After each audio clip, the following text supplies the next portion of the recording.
And now, for something different, a living lab for global impact.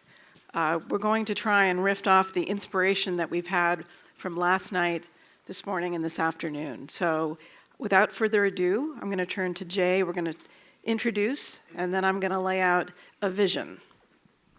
My name is Jay Apt. I'm a professor here at Tepper and also in the Department of Engineering and Public Policy in CIT. My colleague Granger Morgan and I co-direct the Carnegie Mellon Electricity Industry Center. Our advisory committee tells us we're the largest interdisciplinary center in the world studying how the electric power industry of tomorrow will get created. My name is Anita Woolley. I'm an associate professor of organizational behavior and theory here at the Tepper School. I study collective intelligence, and we would like to find a way to raise levels of collective intelligence in groups and across the globe higher than the world has ever seen. I am Marshall Hebert. I am a professor in the Robotics Institute. I am here to represent the AI and robotics perspective through the work of all of my colleagues in the Robotics Institute, of which I am the director.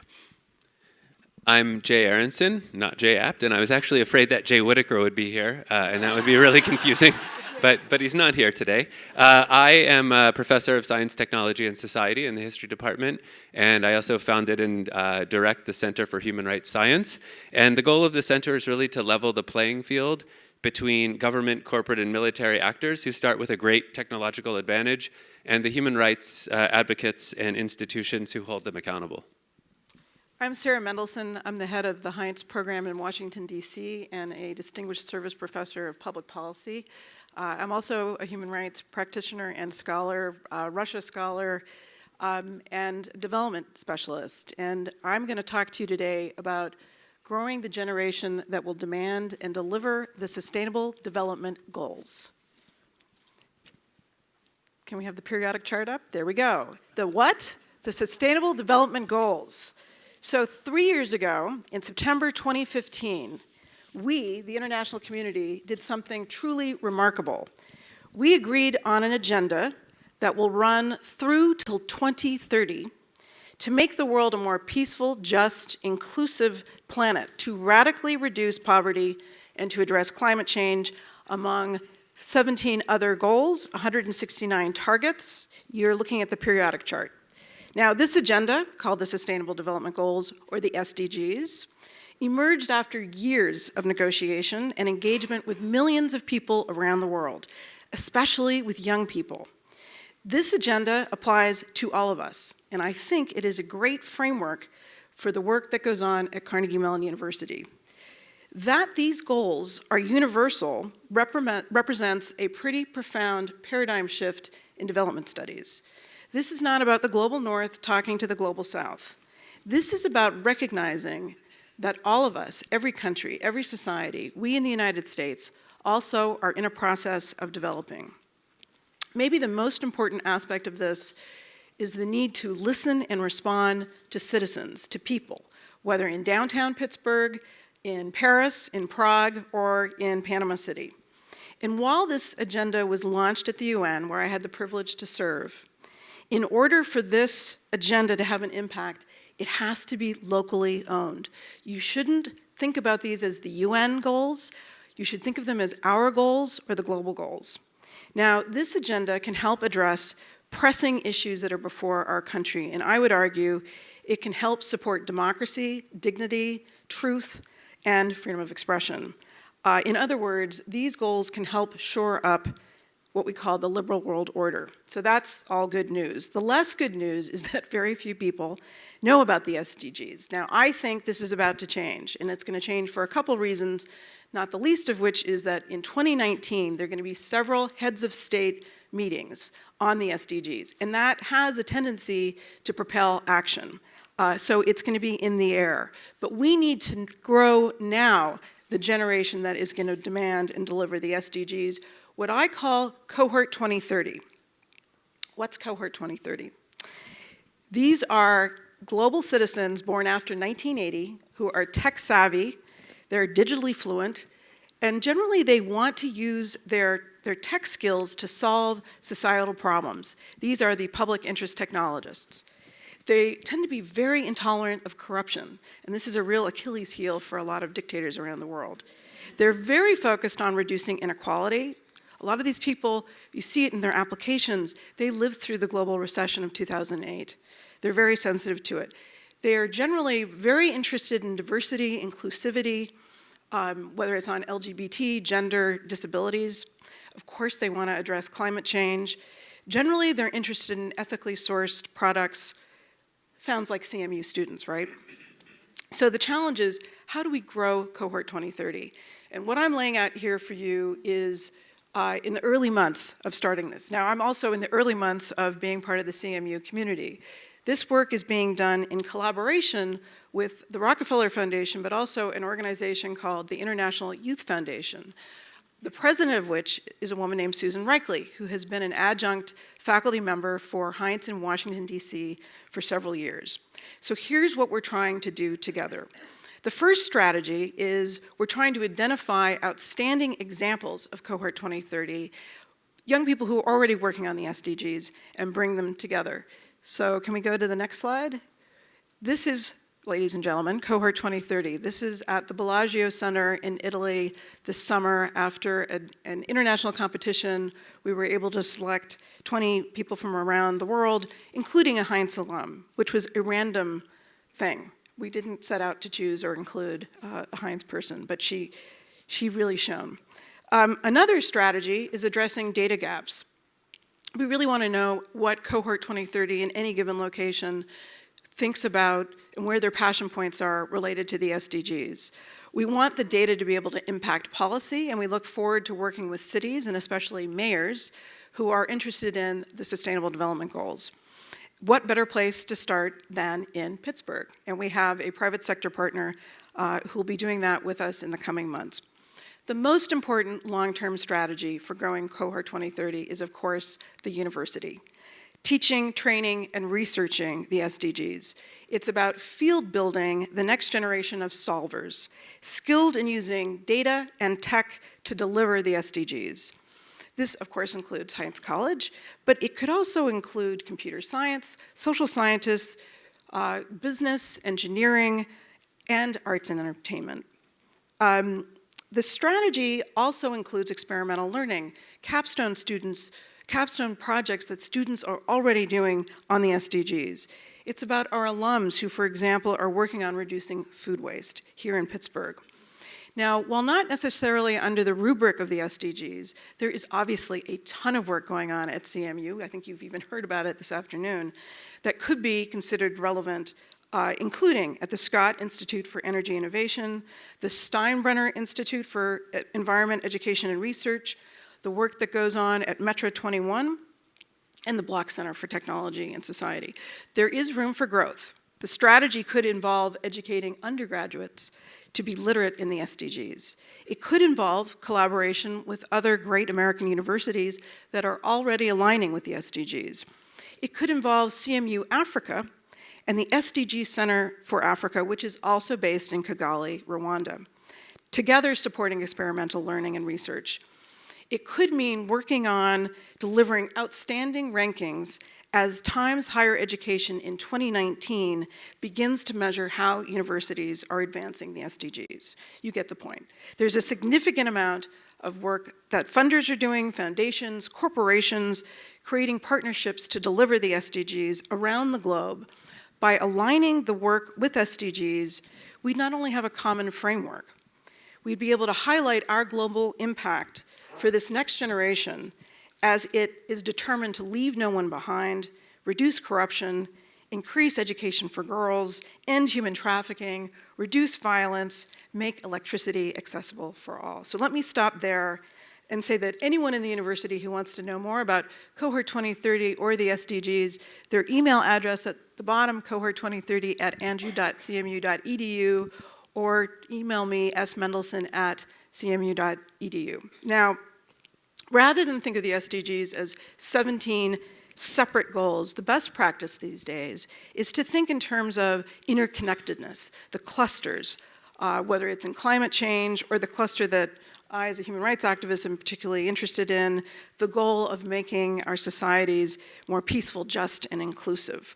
Now, let's talk about interconnectedness. For the work that we're doing, aspects including culture, politics, economics, societal issues, all come into play. Probably in energy, you see as much the politics of anything as in any of the work that we're doing. So, Jay, why don't we kick it off with you?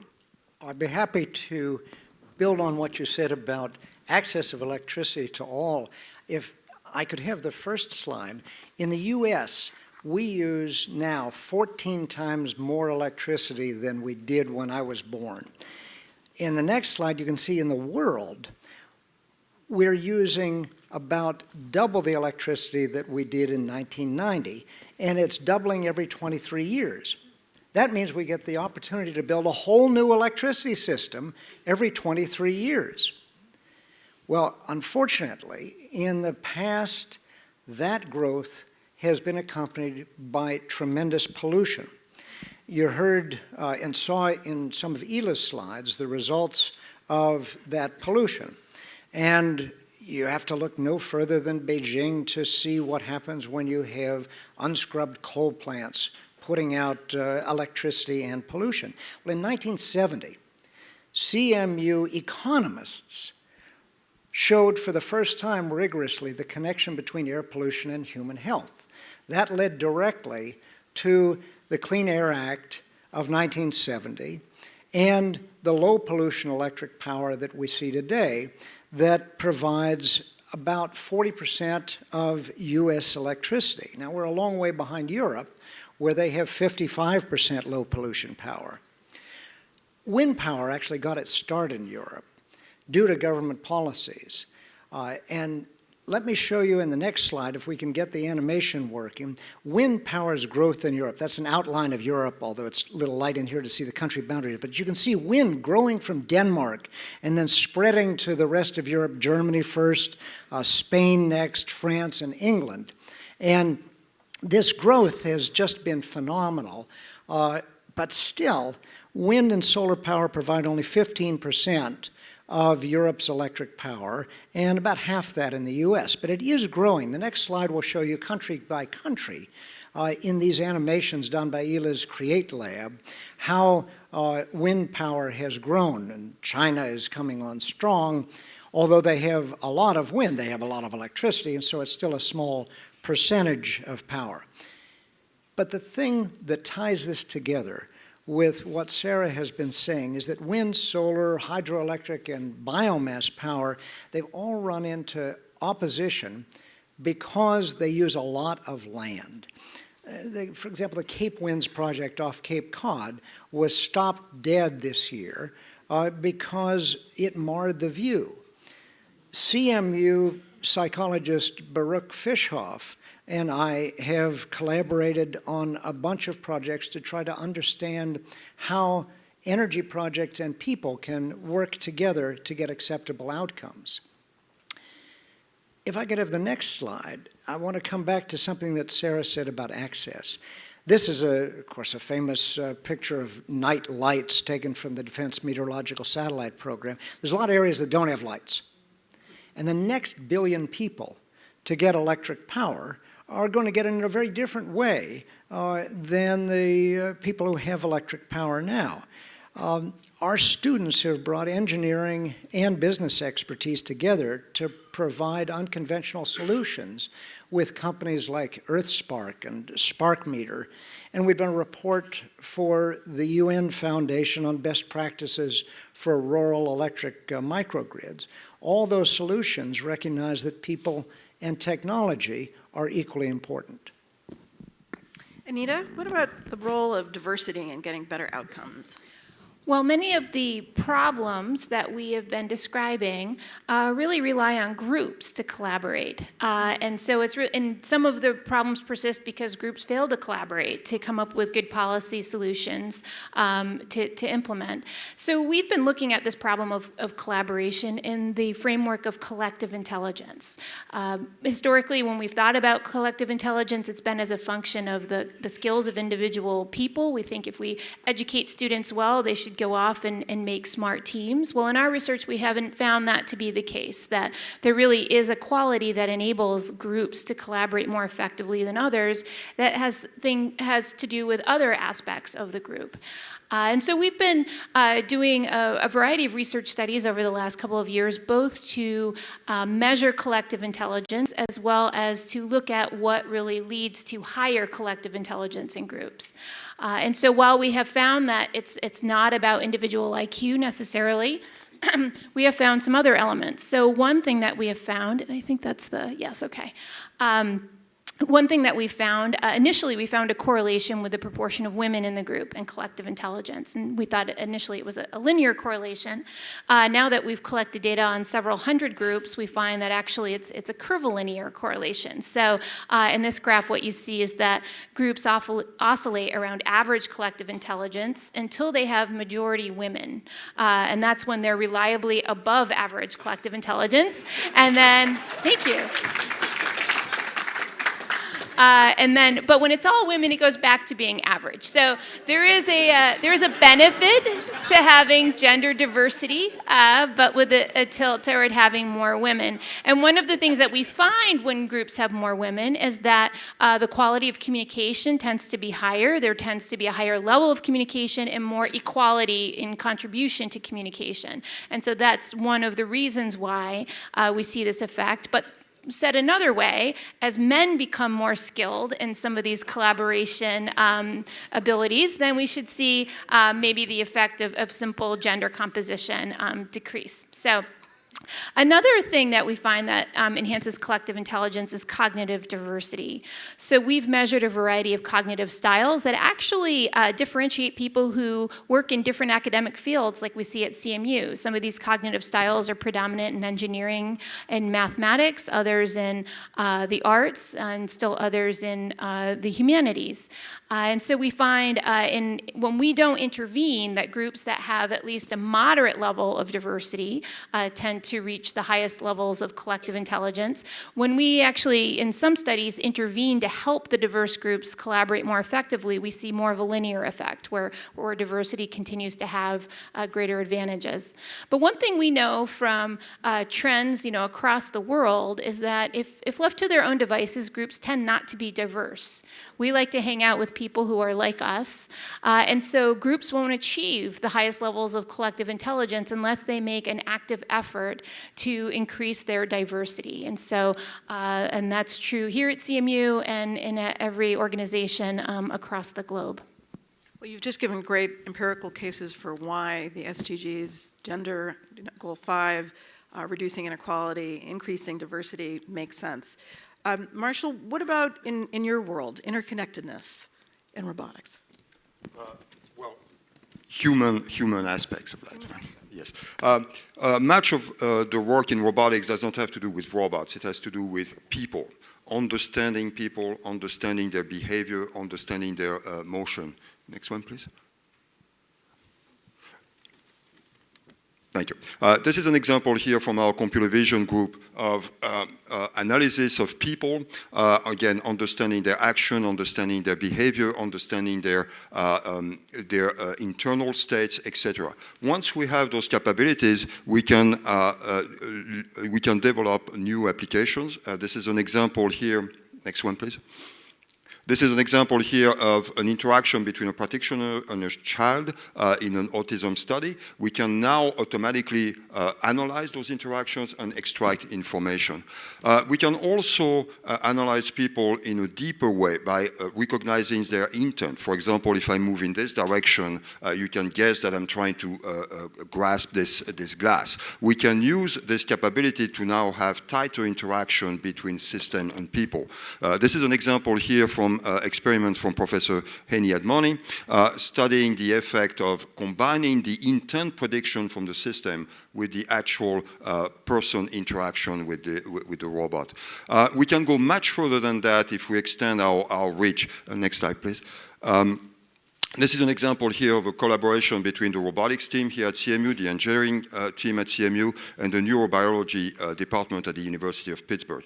This is an example here where a tetraplegic patient, a paralyzed patient, is connected to a robot arm using a brain-computer interface, a BCI interface. Through this interface, she is able to control the manipulator using a brain signal, basically using a thought. The problem, of course, with this kind of system is that they are limited in what the person can execute. Now, if we can use what I just said about recognizing intent, the system now can guess and understand what the person is trying to do, and now intervene to actually help the system carry out the task that she really wants to do. The net result, next one please, and you can play the movie, is that now she's able to carry out a task that was absolutely impossible before. For example, this task, which requires a rotational motion, which is impossible through direct brain control. It is now possible because the system is able to recognize her intent. So this is an example where we're giving a completely new capability that was impossible before, thanks to this deeper understanding of people and their interaction. So, the other Jay, talk to us about the combination of social, economic, and cultural issues and how they're interwoven in technology. So I think I'm going to make a statement that is potentially controversial at Carnegie Mellon. Farnam said it was okay if we were troublemakers. So I feel like I'm allowed to do that. That's your role on the panel. That's my job. And what I think I really want to say is that technology itself does not make the world a better place. It doesn't solve social and political problems on its own, but it can play a very important role. And that's because technological systems are incredibly complex mixtures of networks, people, ideas, social entities, practices, behavior, and things that we don't even know about. So if you want technology to make a difference, you really have to design and engineer these networks to do what you want them to do. Because if you just put technology out into the world, it only replicates the situation that it enters into. It might disrupt it and change things, but at the end of the day, if you want technology to make the world a better place, you have to develop and engineer that technology to do so. Fortunately for me, and I think one of the main reasons why I'm doing what I'm doing today and not something else, is that Carnegie Mellon is actually one of the few places in the world where the kinds of interdisciplinary teams necessary to do that are possible to put together. So I just wanted to tell a little story. Back in 2010, 2011, I was doing work on civilian casualty recording and estimation in times of conflict. How many people are dying in a conflict? It turns out that that's an incredibly difficult task to carry out. And so we were working with statisticians, we were working with people in the field, we were working with demographers, survey designers, people at human rights groups, just trying to figure out what's the best way of doing this. And I would go out and talk to them and interview them. And at the end of the interviews, they would invariably say, hey, you're from Carnegie Mellon. I have this problem, and I don't really know how to solve it, and I need some help. Can you help me? And in some cases, I said, no, we just don't have that. But in many of the cases, actually, there was expertise here at Carnegie Mellon that could have a direct impact on data challenges that human rights groups were having. And one of the big ones was, at this time, the Syria conflict was just beginning, and there was a lot of video coming out. There were, hundreds or thousands of videos being posted to social media from Syria any given day. When I really started a particular partnership that I'll tell you about in a second, when we started that, there were about 600,000 videos. That was 2013. Today, I don't even know. Nobody really knows how many, 1.5 million or more. Not all of them are relevant, but a lot of them give you information about human rights violations. And the people who I was trying to talk to about statistics and survey design and demography and this and that and the other had videos that could give them information about the problems that we were all trying to address, but they didn't know how to deal with this massive volume. And they said, listen, it would be really cool if there was some system that could just help us find things like tanks or explosions or particular words or even particular scenes or places. Is there anyone at Carnegie Mellon who can help with this? And I was like, I don't know. I have no idea. And one day I was dropping my kids off, or picking them up actually from daycare, and someone said, well, you should go talk to Yasser Sheikh. He's a computer vision person. And I was like, oh, okay, I'll go talk to Yasser. So I went to talk to Yasser, and he said, listen, this isn't really what I work on, but why don't you come give a talk at the computer vision seminar that we have weekly? And he gave me a slot, and he said, it's actually the largest collection of computer vision specialists in the world. And I had no idea. My background is in genetics and history and science policy and, pretty diverse, but nothing having to do with how do you analyze video. So I came and I brought slides, and I showed some videos from Syria. And I said, it would be really cool if we could just have some system that tells us about tanks, when there are explosions, gunshots, those kinds of things, when people say Allahu Akbar or something like that. I know it's going to take millions of dollars and 5 or 6 years, but if anyone has any ideas, let me know. So people raised their hands and gave me some interesting advice. And at the end, Alex Hauptman, and I apologize, there are actually some people from an event I did in Philadelphia in the audience, and I told the story then, but I'm telling it again. I told it with Alex the last time. But Alex comes up to me after and he says, hey, I'm Alex.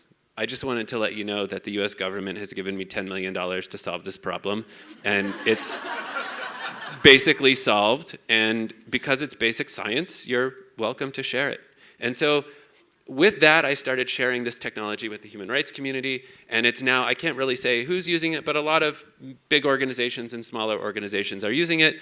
There was, I think my time is up, but there was a video, we've been involved in some work in Ukraine, and we've brought together collections of people, experts in architecture, people who do computer vision, machine learning, someone like me who does history and political work, lawyers. We've brought people who are experts in bringing evidence and visualizing data. And it's only through these intentional groups where you have a goal, and our goal is to make the world a slightly better place by bringing human rights violations to light, that you can actually create technologies that the human rights community can use. Because when this stuff is just sitting in someone's lab or being used by the intelligence community in the United States or the military or big companies, the human rights community doesn't know it exists. And so there has to be some kind of interface. And Carnegie Mellon has become one of those interfaces. And it's really because I can go talk to people in computer science, and they're happy to talk to me, and we can work together that we can do this.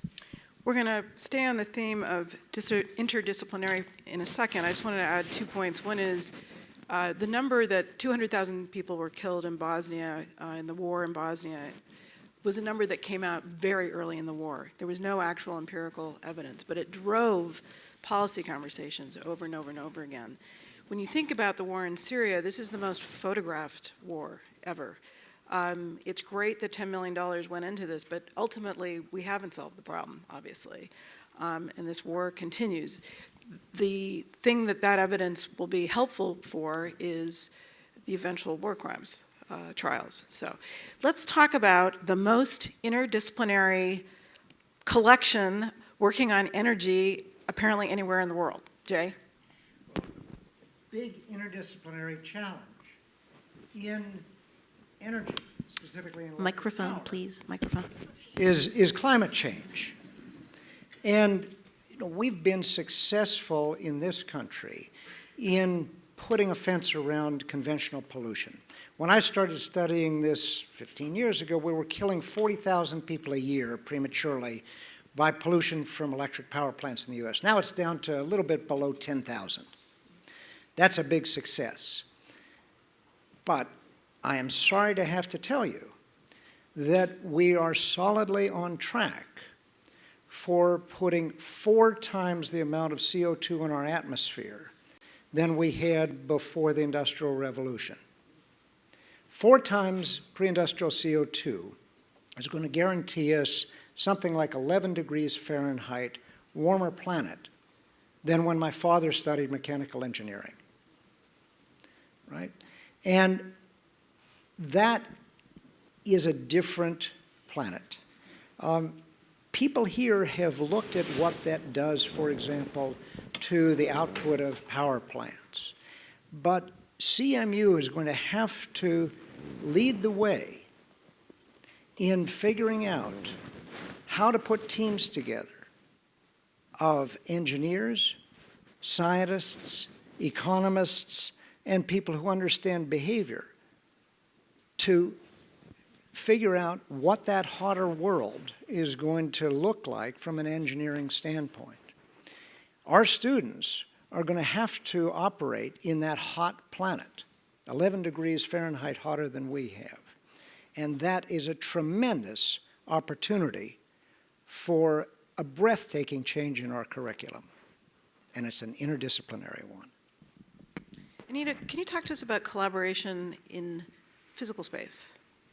Absolutely. All of the work that we're doing on collective intelligence is inherently interdisciplinary. We can't connect problem solvers across the globe without a heavy involvement from folks in computer science, as well as people who understand behavior, both cognitive psychology, social psychology, people who study culture. And so here it's been very easy to accomplish this, both in terms of physical layout, especially now that we've relocated here, it's easy to entice my computer science colleagues to come across the street and see the new building and get some good coffee. Stuff like that matters. But also, just in terms of the culture of the school, there are places where, certain kinds of publications wouldn't count, before you have tenure. And here, that kind of thing has never been an issue, or who you get grants with and that sort of thing. And so, that's been a critical part of fostering the kinds of things that we've been able to do, the platforms that we've created for collecting data, and for fostering collaboration across the universities who are involved in the projects. Well, it's so clear that if you're going to solve these complex problems, you have to have people that have different skills. The rest of our conversation is going to riff back and forth between both the positive and the negative aspects of technology. We're going to turn to Marshall now to show us, for lack of a better word, some very cool applications of technology and how they intersect with humans. Thank you. Yes, let me show you a couple of examples of evolving technology from the initial stage to applications that matter to people. Let me start with the first example here. This is an example from our biorobotics lab. This is a collection of robots that was developed over the years for a number of applications, from manufacturing, inspection, evolving to search and rescue, etc. Next one, please. If you make this robot small enough, you can actually get inside the body. This is an example here where the thing beating on your right is the heart, and the robot is crawling on the surface of the heart. This robot is now certified for surgery. In fact, a surgical team at the University of Pittsburgh Medical Center next door uses it for major surgeries such as throat cancer removal and surgery like this. This leads to the vision of surgery without incision, which basically is a life-saving type of surgery. So this is an example here where the initial research limited to robotics leads to an application that is literally life-saving. Let me show you another example. This example comes from our applied machine learning group from Professor Arthur Dubrovsky. That lab worked for many years on basically data analytics, machine learning technology for a variety of applications, predictive maintenance, etc. Then this lab linked up with a student, actually a student from the Heinz school, Emily Kennedy, who was interested in policy and societal issue.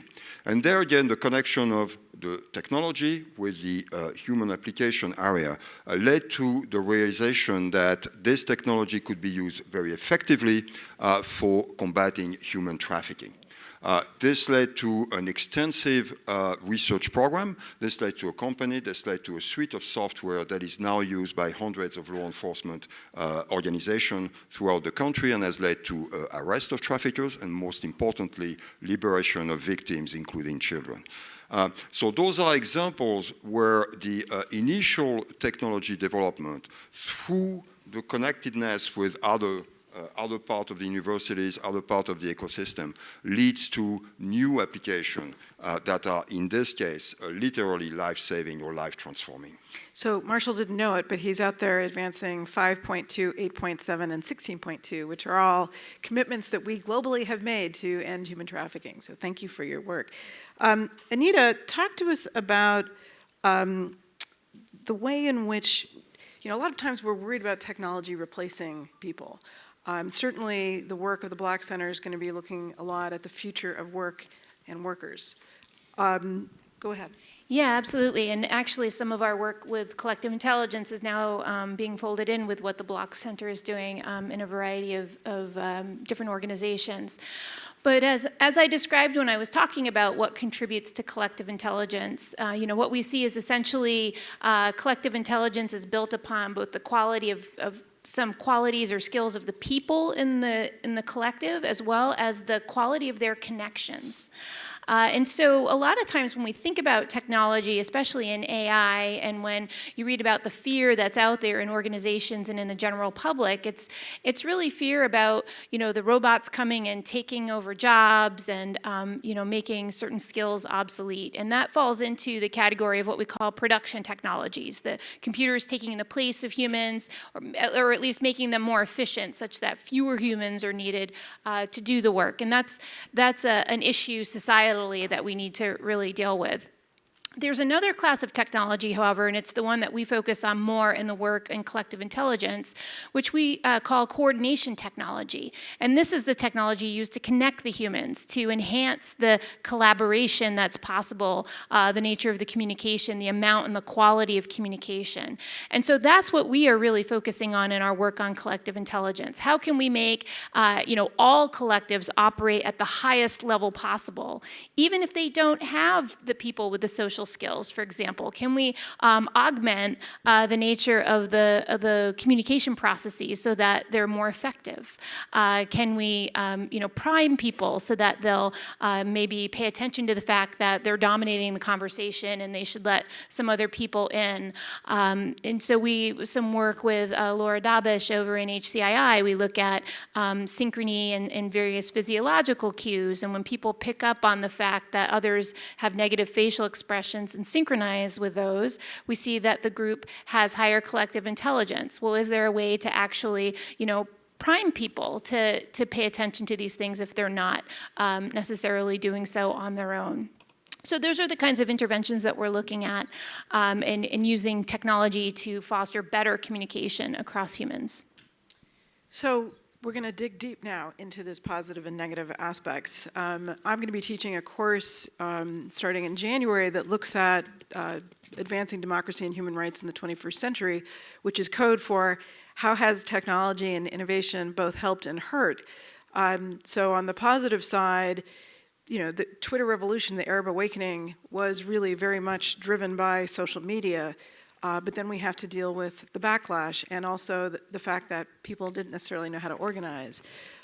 We have an ongoing mass atrocity in Rohingya, with the Rohingya, but we have drones that are actually able to capture film, and that will be used both in the UN but in international courts. I know, Jay, that you have lots to say about this. Certainly as a Russia specialist, I've been very focused on the impact of the Russians not spending very much money, frankly. I mean, the hacking, the troll farms, $1 million here, $1 million there. All things said, not a lot of money given the amount of chaos and uncertainty that they've engendered. So I just, if I may just make a couple of quick points. One is that I think my proudest achievement here at Carnegie Mellon was actually sending Emily over to talk to Artur. I don't know if you know this, but Emily was actually my student, and she was doing, what I thought was interesting research on how the internet is changing human trafficking. And I was like, honestly, Emily, we know that.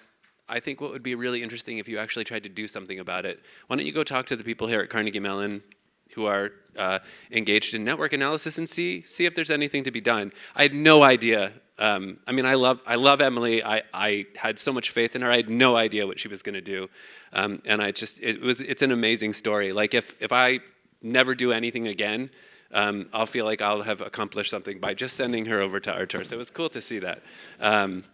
So the second thing is the interactions that Marshall was showing, where the child in the autism study were actually being done in a room in the basement of Wien. Is it in the basement of Wien? And what's that room called? The Panoptic Studio, basement of NSH.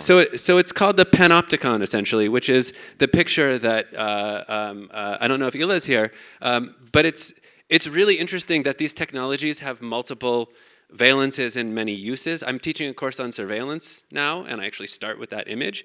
So it's very interesting that the panopticon that's watching us, and where Marcia was talking about a panoptic classroom, there's a lot of good that can come out of that, but there's also a lot of bad that can come out of that. Like if the university starts evaluating our behavior in the classroom based on cameras that they put, how does that change the relationship between the student and the teacher? So these are things that we have to think very carefully about.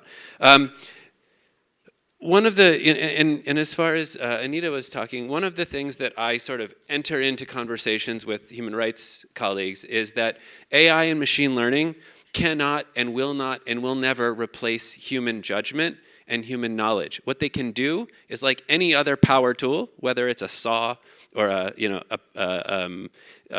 screwdriver or something like that, no matter what it is, they can make the human more effective and more efficient, but I really don't think they can replace the human. Maybe in surgery, we can argue that in some cases they can, but certainly when it comes to human judgment, we're never going to replace human judgment. So I always ask human rights colleagues, what is your goal? What's your intention?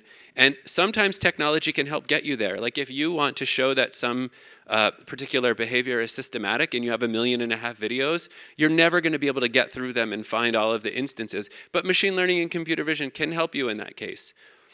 Bringing it before a judge and convincing a judge that this is a pattern that actually matters and that requires some form of justice and accountability isn't something that machine learning and computer vision and AI can do. So I think we need to learn when these tools can help us and when we should just put them down and go sit in a room without cameras, without technology, without our cell phones, and actually talk and try and figure out what matters to us. And so I think that Carnegie Mellon is actually a place where you can do that. So I think I'll stop there and let others. This morning when I woke up on MSNBC, the editor of Wired was on, and there's going to be a new issue called AI and the Cold War, or the Coming Cold War. And it's looking at the role that AI is, how it's being used by various governments that are trying to crack down on their population. So it's absolutely something that colleagues at CMU would be in a great position to help address. It's critical for the kind of future we want to see. When we were here yesterday talking among ourselves, and we were going down a sort of dark hole and sort of saying things have gotten worse, Jay was very smart to argue, actually, things are better than they've been. Can I ask you to talk a little bit about that? Sure. You can ask yourself, are you better off than your parents? And if you're in almost any country in the world, the answer is dramatically better. People live longer, they are wealthier, and they are much, much healthier. Get on the internet and look at the late Hans Robling's videos where he has this animated graph where he has wealth on a logarithmic axis on the horizontal axis and long life on the other axis. And all the countries in the world are moving from the lower left to the upper right rapidly. And a lot of that is due to technology, including electricity, the green revolution, vaccines, and so we have lots to be thankful for, but human nature doesn't change. And all of these technologies are used for good and ill. But the fact is that the base rates of death, early death, the base rates of disease, and of poverty are all getting much, much better. And you had some statistics, specific ones. So there was a predecessor to the Sustainable Development Goals called the Millennium Development Goals, which ran from 2000 to 2015.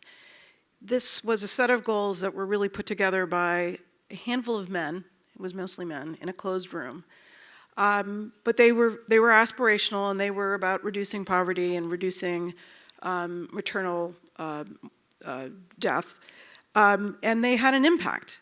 By 2015, the number of people living in extreme poverty on the planet had reduced from 26% in 2002 or 1990 to 10% in 2015, right? So 26% to 10%.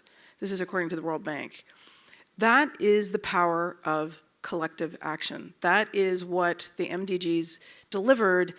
Imagine what it's like when that energy involves us also working on us. That it's the Sustainable Development Goals. It's not just about the Global North talking about the so-called Global South. That's why I think there's an enormous power and potential possibly, but I welcome a frank conversation about the pros and cons, the difficulties. There's certain aspects of the Sustainable Development Goals clearly that CMU is already working on, and there are parts that they're not going to be able to work on, but even to be a first mover and champion other universities, I think it's an extremely important time, and it's an extremely important role. So with that, I want to thank our colleagues. If you have any parting shots that you want to make, this would be the time. No? Then I want to thank you very much for your attention, and I want to invite President Dr. Which would you prefer? President Dr. That's what I told her. President Dr. Farnam Jahanian, please come to the stage.